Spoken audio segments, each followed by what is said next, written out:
Perfect, perfect, perfect.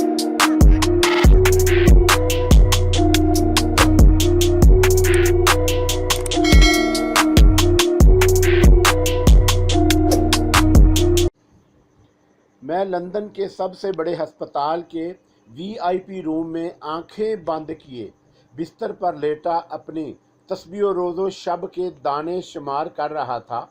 मुझे यकीन था कि जीन करीब ही कहीं कुर्सी पर कोहनी टिकाए बैठी होगी या दीवार से लगी खड़ी हसरत भरी नज़रों से मेरी सिमत ही देख रही होगी। जब से वो मुझे बम्बई की फुटपाथ से उठाकर लंदन लाई थी, मेरी तरफ से उम्मीदों वहम की कैफियतों से दो चार थी। माहिर डॉक्टरों की एक पूरी टीम बड़ी जानफशानी से मेरा इलाज मुआलजा पर तैनात थी।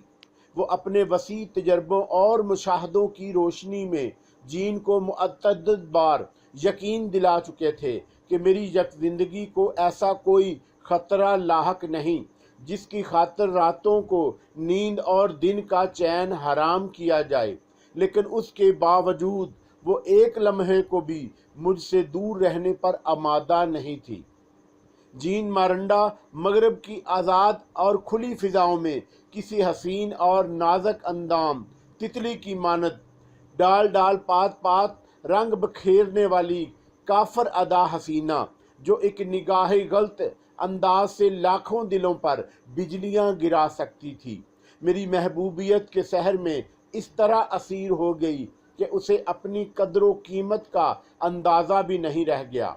मुझे वो सायतें, वो लम्हे याद हैं जब जीन ने मुझे शिनाख्त करने के बाद खुशी से चीख मार कर मेरे जिस्म की तमाम तर गंदी मैल कचैल और तअफ़न को यकसर नज़रअंदाज करके मुझे अपनी महकती बाहों में बड़ी शिद्दत से समेट लिया।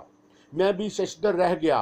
राहगीरों के लिए भी किसी हसीनो जमील सफ़ेद फाम दोशीज़ा की ऐसी खस्ता हाल और नागुफ्ता बेहालात से दो चार शख्स के लिए वो अंदाज़े वारफ्तगी और शदाहियत हैरान कुन थी। हमारे गिर्द तमाम तमाशबीनों की भीड़ जमा हो गई। जीन ने मुझे अपने हसीन बाहों का सहारा देकर उठाने की कोशिश की।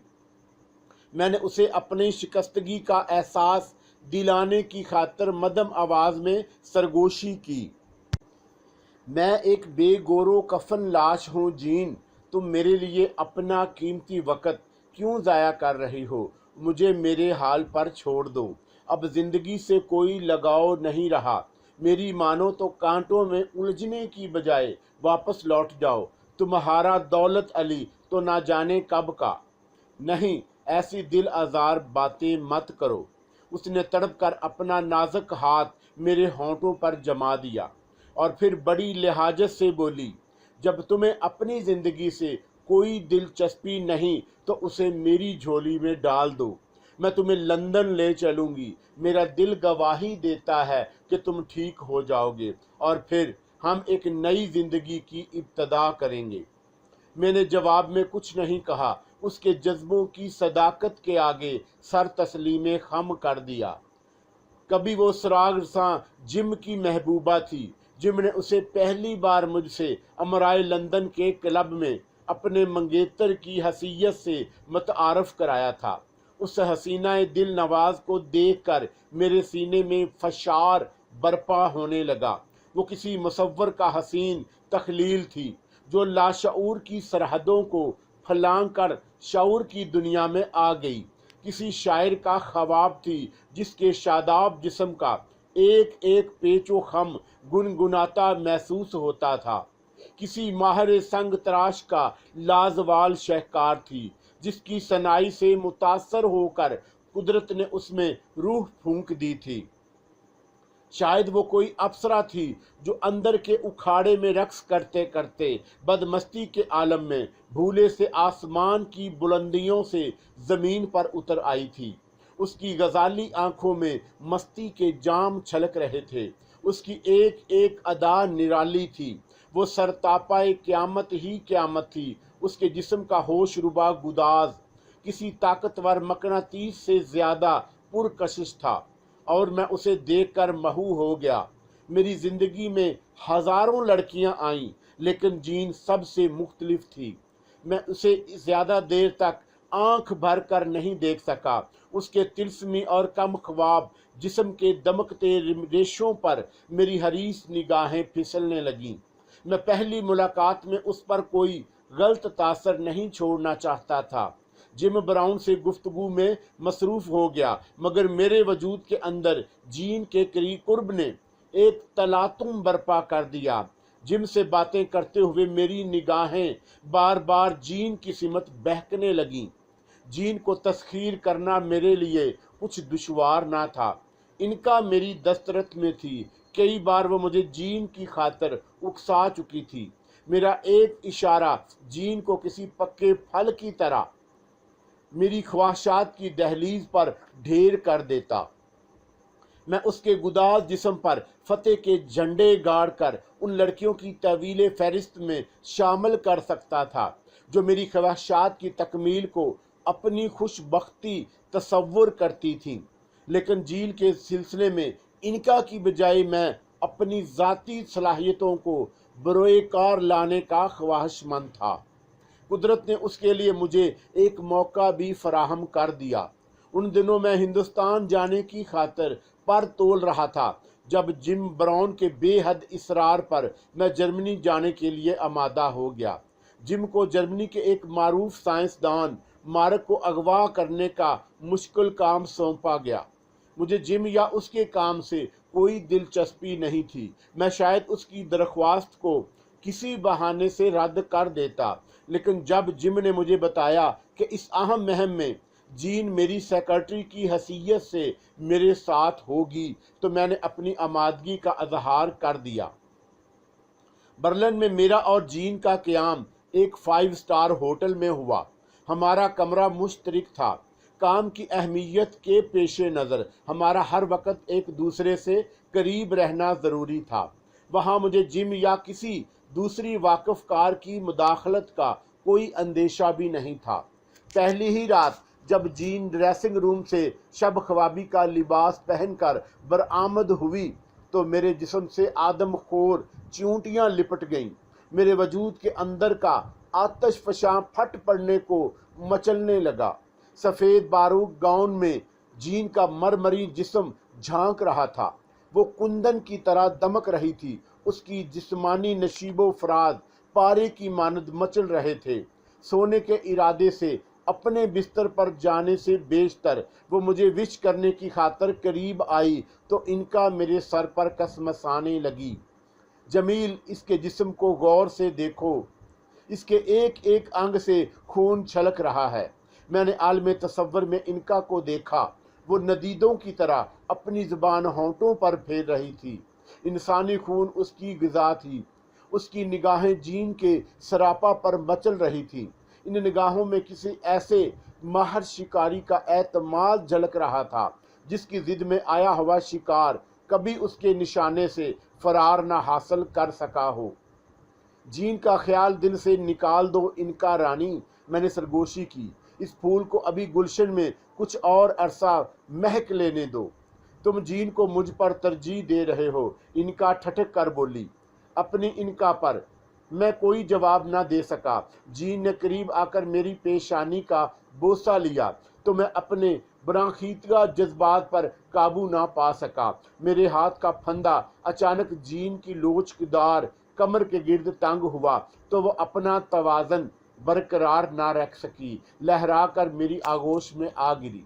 मेरा ख्याल था कि वो मेरे करीब कुर्ब की तपश से पिघल कर मोम हो जाएगी। मगरबी तहजीब में ऐसे छोटे मोटे तसादुम आए दिन रूनमा होते रहते हैं, उन्हें मायूब नहीं समझा जाता। जीन भी इसी माहौल की परवरदा थी, मगर मेरा अंदाज़ा गलत साबित हुआ। मेरी गोद में बिखरने के बाद उसने तेज़ नज़रों से मेरी आंखों में झांका, फिर अपने सफ़ेद गाउन जो मेरी रुंदाना जिसारत पर मुंतशिर हो गया था समेटते हुए तेज़ी से उठ खड़ी हुई। दौलत अली, लंदन में मैंने खुद को दौलत अली के नाम ही से रोशनास कराया था। उसने ठहरे हुए लहजे में कहा, तुम शायद भूल रहे हो कि हम यहाँ एक अहम मिशन पर आए हैं। मुझे याद है मैंने उसकी आंखों में झांकते हुए जवाब दिया, लेकिन तुम्हारा खूबसूरत और हसीन वजूद भी मेरे लिए किसी अहम मिशन से कम हसीयत नहीं रखता। मैं जानती हूँ, वो दबी आवाज में बोली। तुम अपनी रूहानी कुव्वतों से किसी को भी अपना ताबे कर सकते हो। हाँ, मैं ज़ेरे लब मुस्कुराया। तुम मेरी कुव्वत के कई खेल तमाशे देख चुकी हो।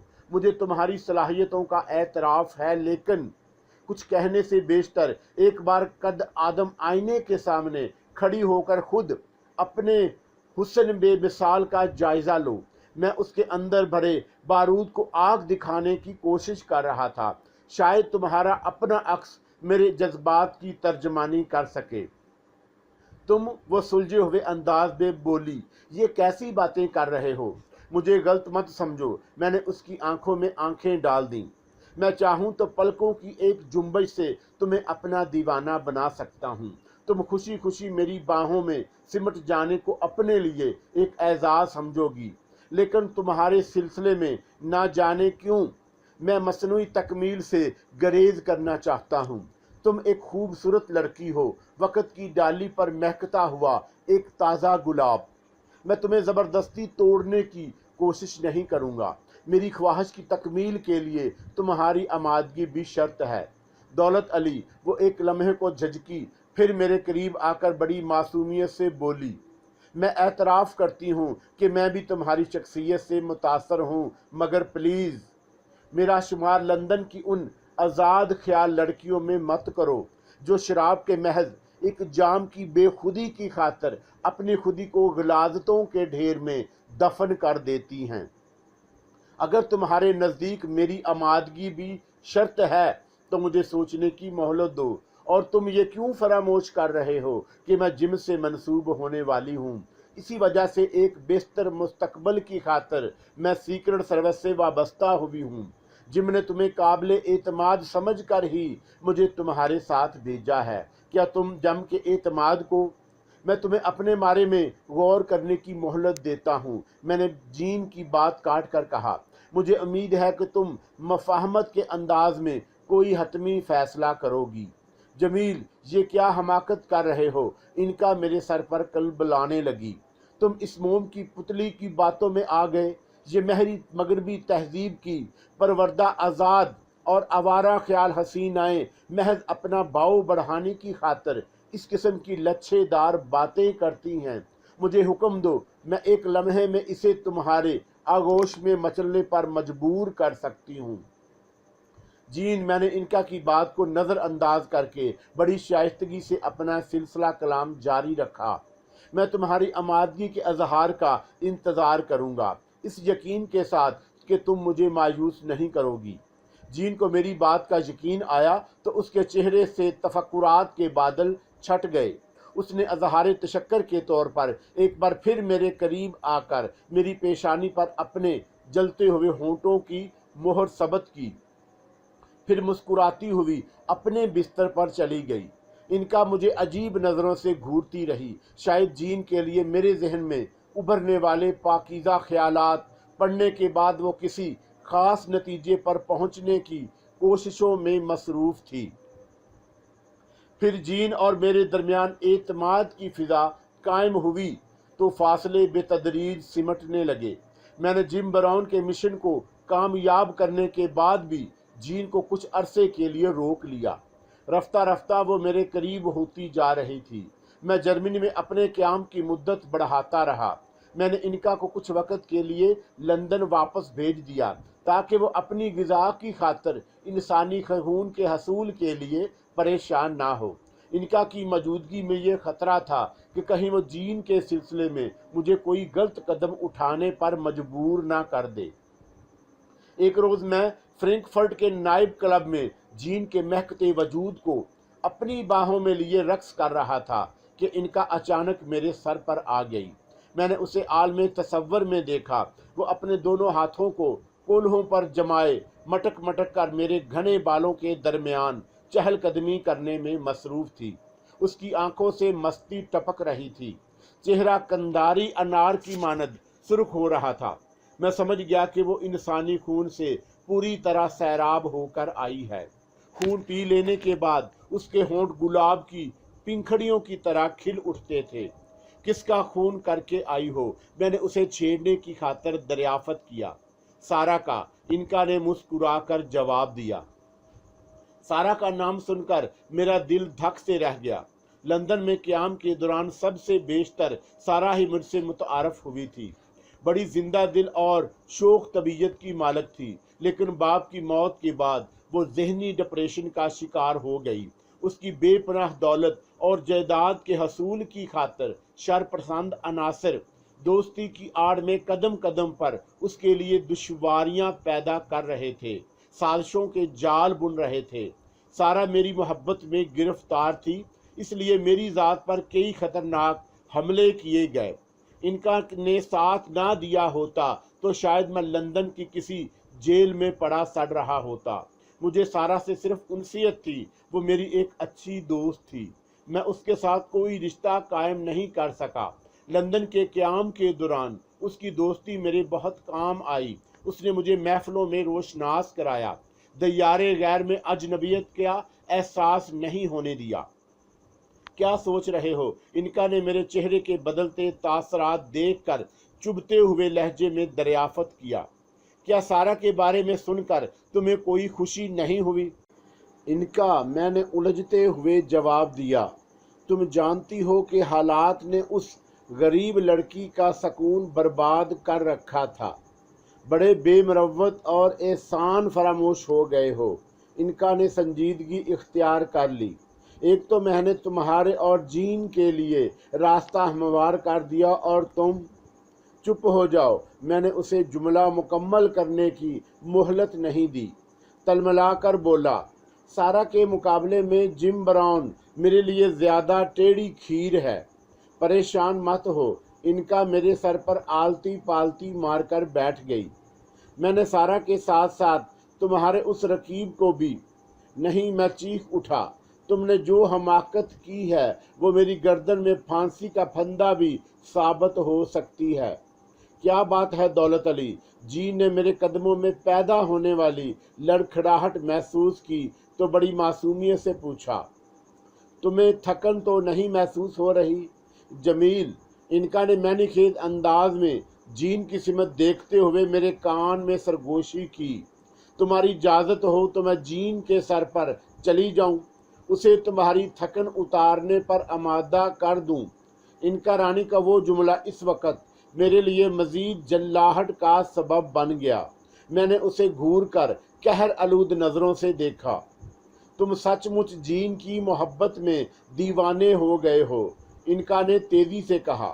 फिर शोखी से मुस्कुरा कर बोली, मैंने लंदन पहुंचकर जिम और सारा को जज्बाती तौर पर इतना करीब कर दिया कि अब जिम सारा से शादी के मंसूबे बना रहा है। फिर इनका ने मुझे वजाहत से जिम और सारा की एक दूसरे में दिलचस्पी लेने की तफसील सुनाई तो मैंने उसे घूर कर कहा, तुम बड़ी हराफा होती जा रही हो। तुम्हारी मोहब्बत का असर है। उसने लखनवी अंदाज में झुककर सलाम किया और फिर आराम करने के इरादे से मेरे घने बालों में पांव पिसार कर लेट गई। एक लम्हे बाद ही उसके हल्के हल्के खराटों की आवाज़ मेरे कानों में गूंजने लगी। इनका ने जीन के सिलसिले में मेरे लिए जो आसानी फराहम कर दी थी वो बड़ी कार आमद साबित हुई। लंदन पहुंचकर जीन को जब जिम ब्राउन की बेवफाई का अंदाज़ा हुआ तो वह मलूल हो गई, लेकिन जब मैंने रूहानी इल्म की आड़ लेकर उसे ये बावर कराने की कोशिश की कि उसकी और जिम की शादी कामयाब ना रहती तो वो किसी कदर मुतमिन हो गई। उसने जिम की तरफ मायूस होकर मुझे अपने गामों का मदावा समझकर कबूल कर लिया और मैं भी यही चाहता था। जिस रोज़ मैं लंदन से रवाना हुआ उस रोज़ जीन का अज़तराब काबिले दीद था। मुझे अपनी किस्मत पर रश्क आने लगा। जीन मेरी महबूबियत के सहर में पूरी तरह असीर हो चुकी थी। मेरी जुदाई के गम में उसकी आंखें बार बार भर आती। फिर जब मुसाफिरों के जहाज़ में बैठने की दरख्वास्त का ऐलान हुआ तो वह बेइख्तियार मुझसे लिपट गई। मुझे रुखसत करते वक्त उसकी गजाली आंखें बरसने लगीं। मेरे इख्तियार में होता तो एयरपोर्ट पर ही शाइस्तगी और अखलाकियात के तमाम रस्मी तकाज़ों को बलाए ताक रख कर उसके हसीन कुर्ब से अपनी प्यास बुझा लेता, बाहों में समेट कर उसके सारे आंसू पी जाता। लेकिन मैंने अपने जज्बात को बेलगाम नहीं होने दिया। दिल पर जबर करके मैंने उससे बहुत जल्द वापस आने का झूठा वादा किया। उसके भीगे हुए नरम गालों को चूम कर हाथ लहराता हुआ उससे दूर हो गया। मैंने लंदन और जर्मनी के क़याम के दौरान भी कभी उसकी पाकीज़गी को दागदार करने की कोशिश नहीं की, शायद इसीलिए कि वहाँ बस वही एक ऐसी लड़की मुझे मिली जो हुस्न व शबाब की तमाम तर रानाइयों से माला माल होने के बावजूद तमाम आलूदगियों से पाक थी। मैंने माहो साल और गुजरते मौसमों का हिसाब नहीं रखा, लेकिन इतना याद है कि जीन के वो झूठे ख्वाबों की हसीन ताबीरें दिखाकर उससे जुदा हुए मुझे एक तवील अरसा बीत गया। इस अरसे में मुझे कभी शिद्दत से उसकी याद भी नहीं आई। हालात और हिंदुस्तान के पिंडत पुजारियों की दुश्मनी ने कभी इतनी फुर्सत नहीं दी कि पलटकर जीन की तरफ देखता, उसके बारे में कुछ सोचता। जब एक एक करके सारे सहारे टूट गए, कुलदीप का साथ भी छूट गया, तो मुझे ज़िंदगी से कोई लगाव नहीं रहा। मैं मौत के इंतज़ार में सैयद मजदूब की लाठी सीने से लगाए बम्बई के फुटपाथ पर एड़ियां रगड़ता फिर रहा था। आखिरी सांसें गिन रहा था जब जी ने अचानक सामने आकर मेरा हाथ थाम लिया। वो जिद करके मुझे अपने साथ लंदन ले आई और अब मौत के हाथों से बचाने की खातिर मुझ पर बेदरेग दौलत लुटा रही थी। अजीब दीवानी लड़की थी, ना जाने उसने मेरी ज़ात से क्या तवक्कात वाबस्ता कर रखी थी। जीन के बारे में सोचते सोचते यकलख्त मेरे ख्यालों की उफ्क पर कुलदीप का तस्वर कौसे कुज़ाह की मानद उभरने लगा। मेरे दिल की धड़कनों में तगियानी आ गई। मैं हवाओं में उड़ता मैसूर की उन पहाड़ियों पर पहुंच गया जहां कुलदीप ने मेरी खातिर साधु प्रीतम लाल की कुटिया में धूनी रमा रखी थी।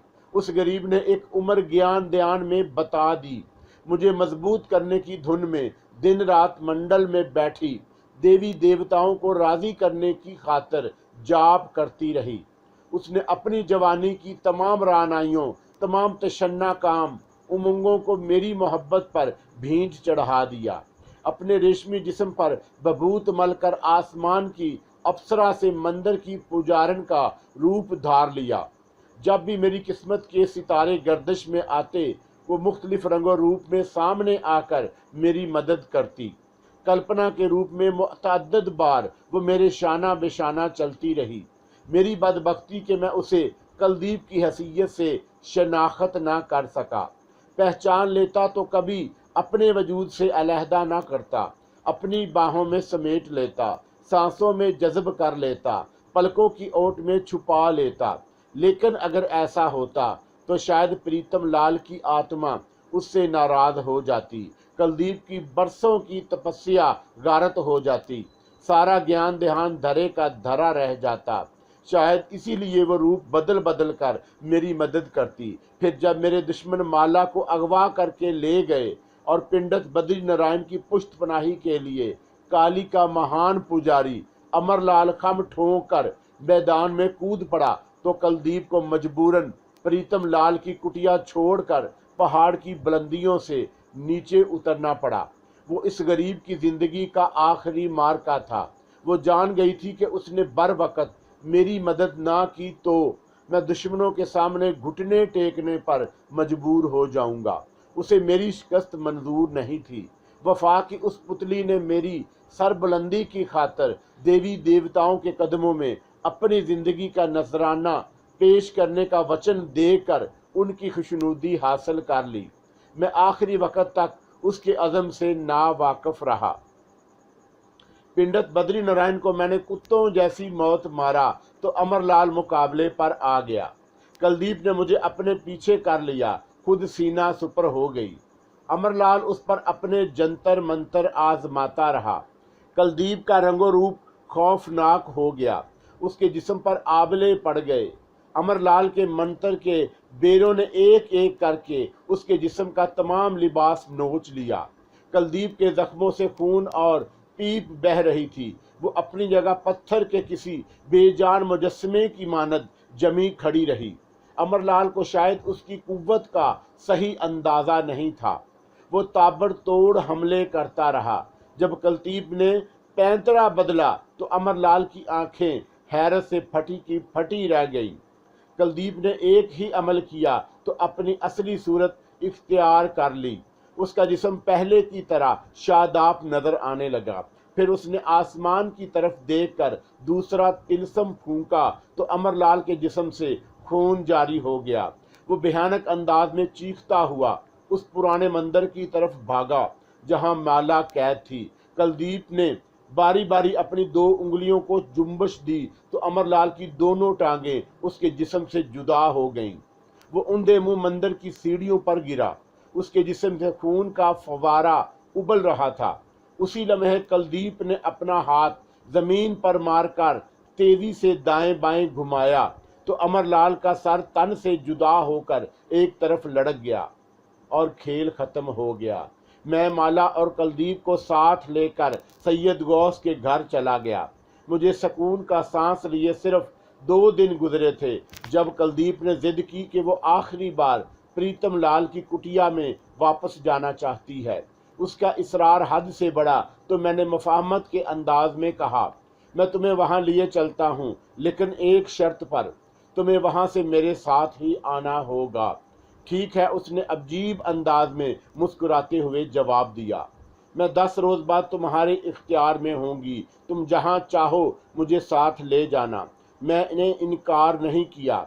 मैं कुलदीप का जवाब सुनकर खुशी से सरशार हो गया। आने वाले अच्छे दिनों के ख्वाब देखने लगा। हस्बे वादा मैं उसे दूसरे ही दिन साथ लेकर मैसूर रवाना हो गया। प्रीतम लाल की कुटिया में हम दोनों ने एक साथ वक्त गुजारा।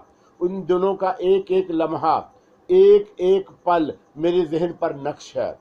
मुझे हैरत थी कि वो कुलदीप जो प्रीतम लाल के पोतर स्थान पर धूनी रमाने के बाद जिस्मानी तौर पर मेरे लिए अजनबी बन गई थी, अब हर वक्त मेरी आगोश में सर रखे प्यार मोहब्बत की बातें करती रहती।